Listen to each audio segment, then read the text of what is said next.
You won't believe what my grandson Oliver whispered to me that night. I was half asleep. The house was still wrapped in that thick silence that only comes in the deepest part of the night. And then, the soft click of my bedroom door. I didn't think much of it at first. But what happened next, what he said, left me utterly breathless. I never expected it. I don't think I was ready for it. And yet it changed something in me. It shifted how I saw the world and myself.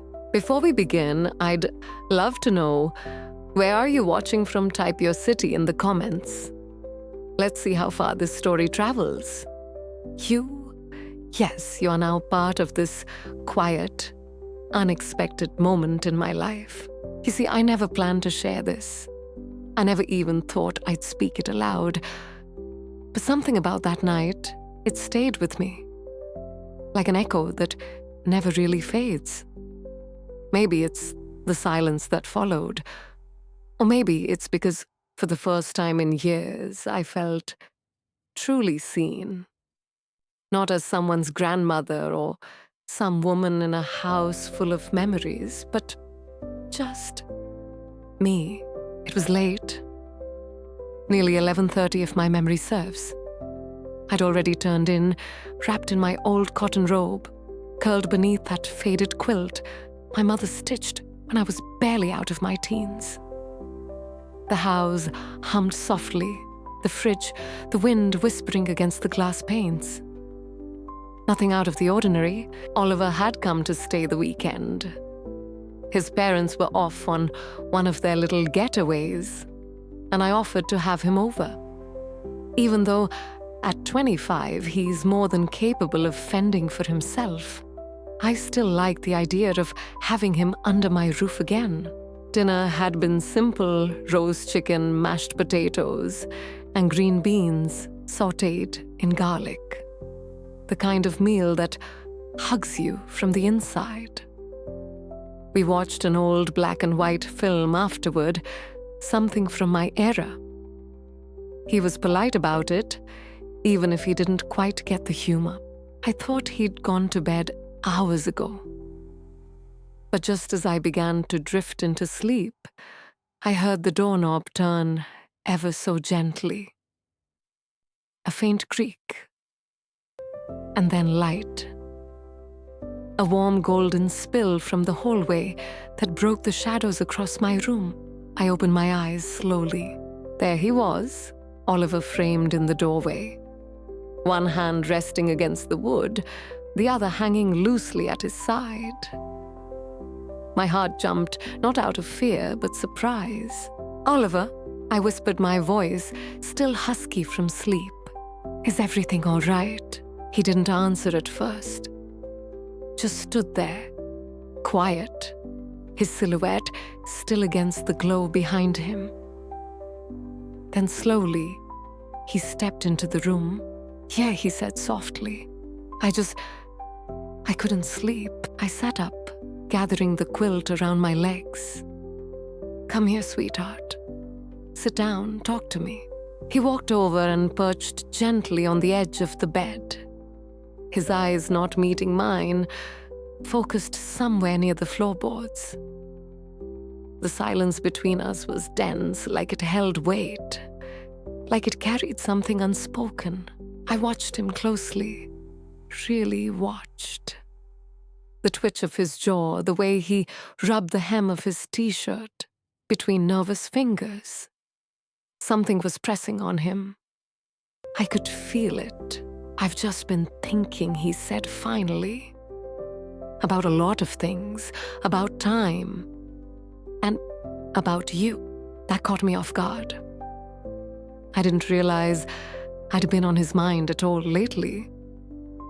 We're close, yes, but life gets busy. And sometimes, when you reach a certain age, you start to feel like you fade into the background like wallpaper.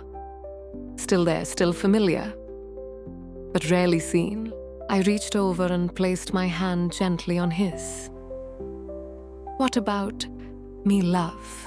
He looked up then, and his eyes, they were filled with something raw, not sorrow, something deeper, a kind of yearning that only comes when your soul is full of unspoken words. "You're still you, Grandma," he said. "But I don't think people see that. I think they just see the grey hair, the wrinkles, the slow walk. But I see the woman who used to twirl barefoot in the kitchen when she thought no one was watching. The woman who hummed when she painted, who told me stories like they were magic spells meant just for me." My throat tightened. That kind of honesty, it hits a place inside you that you forget existed. "Oh, Oliver," I said softly, brushing a strand of hair off his forehead. "You have no idea what that means to me." He smiled a soft, knowing smile and leaned back a little, letting out a long breath. "I don't know why I needed to say it," he continued, "but it felt important. You've always been the strong one in our family. Not the loud kind, the quiet kind. And I think I'm only now realizing how rare that is." I couldn't speak right away. My chest felt full. My mind was already unraveling memories I hadn't visited in years. Nights pacing with a colicky baby who would grow to become Oliver's father. Dancing barefoot with my late husband to scratchy jazz records while rain tapped on the window panes. All the versions of myself, I've been in this same body now, soft with age. We sat there in that quiet, the air thick with memory and love. He didn't say anything more, and then I said it first. "I love you too, Oliver," I whispered, giving his hand a little squeeze. "More than you'll ever know." He stayed just a few more moments, then gave me that look, grateful, gentle, and slipped back out into the hallway, closing the door behind him without a sound. I lay there long after my eyes tracing shadows on the ceiling. And in that moment, I didn't feel old. I didn't feel like I'd been forgotten. I felt alive, and somehow that quiet moment in the dark reminded me I still mattered. Not for who I used to be, but for who I still am.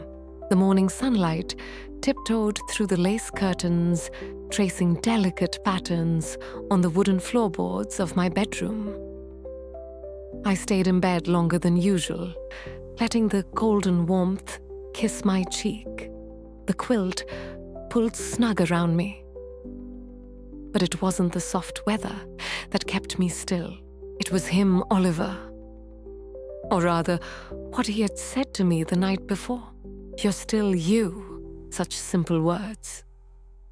But they'd been echoing in my mind like a half-remembered song I didn't want to let go of. At 78, people don't often say things like that to you. They speak about you more than to you. Their tone softens. They explain things slowly. They assume you've retired, not just from work, but from feeling, from yearning, from being seen. But last night, my grandson didn't talk down to me. He saw me, and I wasn't quite ready to let that slip away. After finally rising and tying my robe around me, I shuffled to the kitchen. And there he was already up, barefoot sleeves rolled, humming softly over a sizzling skillet. He wore one of those faded t-shirts that always seemed one size too small for his broad shoulders. He looked like the kind of man you'd trust with both your car and your secrets. "Morning," I said from the doorway, leaning my shoulder against the frame. He turned and grinned at me, that same easy, boyish smile that used to charm his kindergarten teachers. "Hey, thought you could use a slow morning. I could get used to this." I said with a chuckle, stepping closer. You didn't have to do all this. I wanted to, he said, simply, placing a warm mug in my hand, 2 sugars splash of milk, just how I like it. No need to ask. That small gesture made my breath catch a little. It's always the little things, isn't it? The ones that say, I've been paying attention. We sat at the round table near the window, the kind where life seems to unfold more gently. Outside, the morning birds sang their sweet chaos, and the light touched everything softly.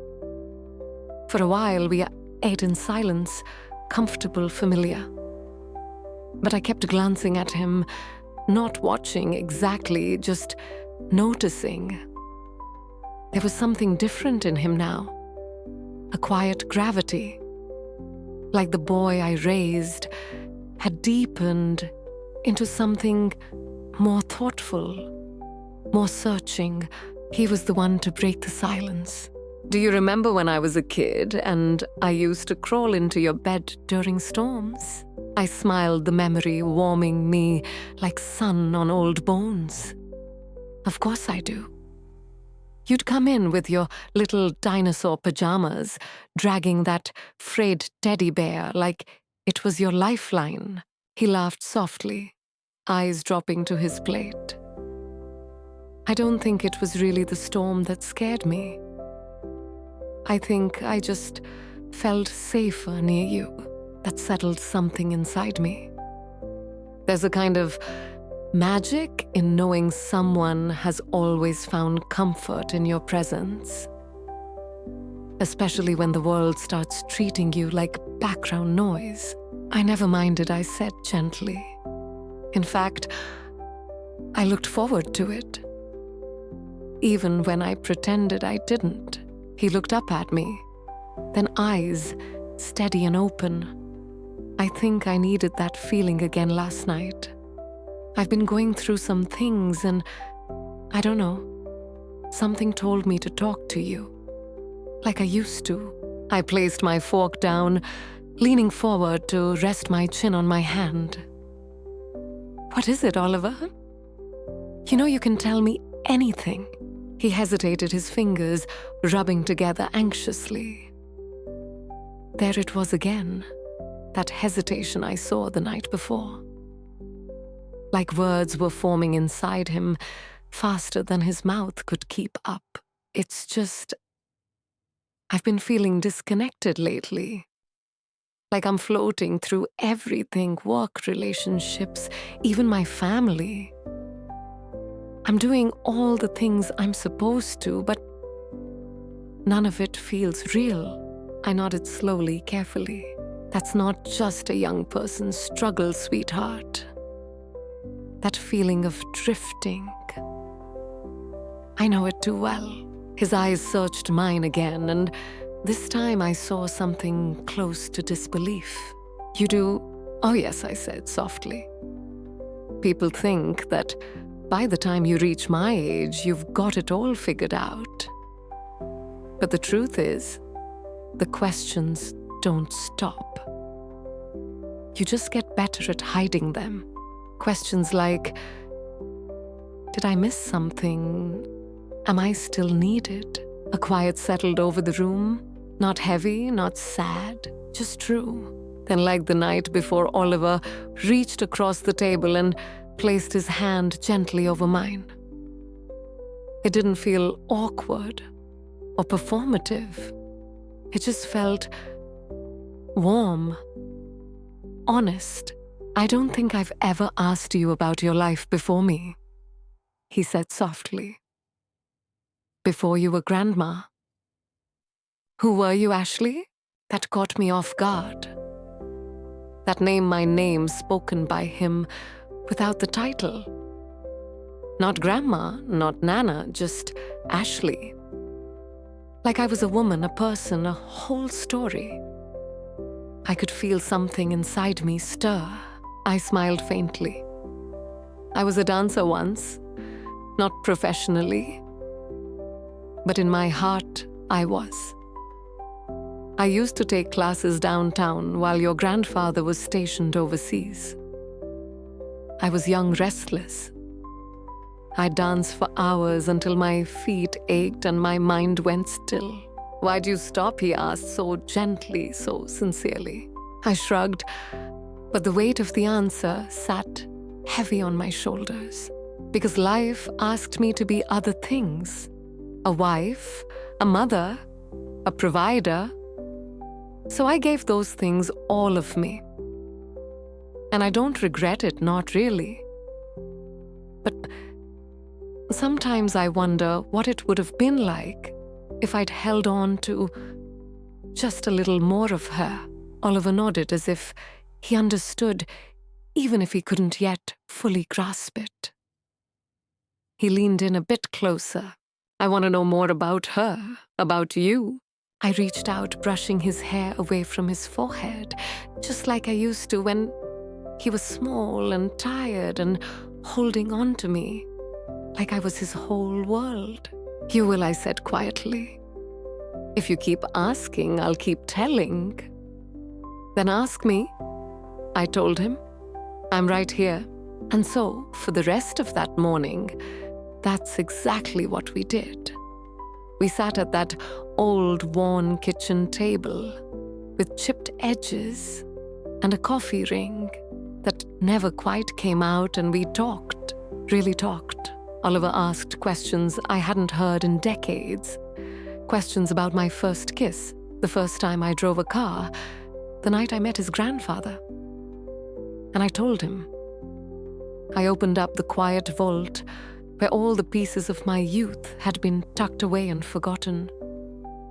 And I didn't just remember them. I relived them. He brought them back to life.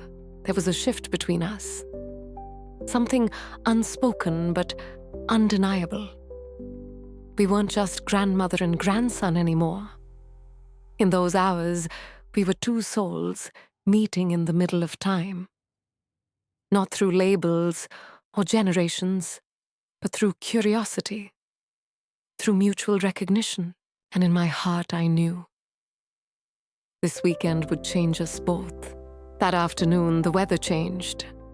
The sky pulled a thick woolen blanket of clouds across the hills, and the light in the house dimmed into a soft gray. It made everything feel closer, like the world was whispering, like even the walls were leaning in to listen. We moved to the living room. He took one end of the couch, I took the other. A blanket stretched across both of us, like a quiet promise. Our legs barely touched under the fabric, but I could feel his presence, like a warmth against the storm outside. I just finished telling him about the road trip I took in my 20s, back when I believed California held the answers to all of life's questions. When I believed the Pacific Ocean would baptize me into something freer. I told him about sleeping in my old VW Beetle on the side of the highway, with a backpack full of records and a head full of dreams. He listened like I was reciting sacred scripture. His eyes never left mine, as though he feared missing even a single syllable. You were so brave, he said softly. I looked at him, not as a boy anymore, not even as my grandson, but as a soul who felt maybe more than most. One of those rare people who hold tenderness like an ember, always ready to warm someone else, even if it scorches them in the process. You're braver than you think, Oliver, I said gently. Being lost and still searching, that takes a kind of courage most people never even attempt. He smiled faintly and lowered his gaze. Then he said it quietly, vulnerably. I think you're the first person who's ever really seen me like that. There it was again. That breathless stillness. A kind of intimacy that wasn't romantic. It wasn't anything as simple as that. It was something human, a raw, unexpected understanding between two people who had put down their shields. And then, a small moment, his foot brushed against mine beneath the blanket. It lingered just a heartbeat longer than chance should have allowed. I didn't move mine away. Instead, I turned to him, my voice barely a whisper. "What do you see when you look at me, Oliver? Not Grandma, not Ashley. Just me." He didn't answer right away. His brow furrowed slightly, like he was searching for permission in the quiet. "I see someone I wish I could have known earlier," he said. "Before life wore you down, someone full of fire, someone whose stories I should have asked about years ago." He hesitated, then added even softer, "Someone I feel closer to than I've ever felt to anyone." I swallowed, not from fear, but recognition. I understood that feeling because I had felt it too. It wasn't wrong. It wasn't inappropriate. It wasn't any of the labels society might slap onto, something too tender to define. It was connection, simple, rare, and real. "You're not the only one who feels that way," I said. And it was true. Somewhere in that haze of shared stories and second cups of coffee, I had stopped seeing him as the child I once tucked in. He was a man now. A man with unspoken questions, with hesitations carved deep into his voice, and a softness that took my breath away. I reached for his hand again. Not because it meant anything more, but because it felt true. And when our fingers touched, it wasn't dramatic. It was warm, steady. We stayed like that for a long moment. Outside, the rain began to fall soft, steady, like a memory being written in real time. It tapped against the windows like gentle fingertips. And Oliver shifted just slightly, his shoulder brushing mine. Then he leaned back and let his head rest against the cushion, close, but not too close. "I wish I didn't have to go home tomorrow," he said. I turned my gaze to him, studying the slope of his jaw, the tired weight behind his eyes, the way he always spoke with that quiet reverence for whatever moment he found himself in. "Why don't you stay another night?" I asked. He looked at me, a hint of surprise in his eyes. "You sure?" I smiled. I haven't had company like this in a long time. It's been good for me. He hesitated for only a second. Then gently, like the tide returning to shore, he leaned his head against my shoulder. "It's been good for me too." We stayed like that until the rain stopped. Time dissolved around us, like sugar into tea.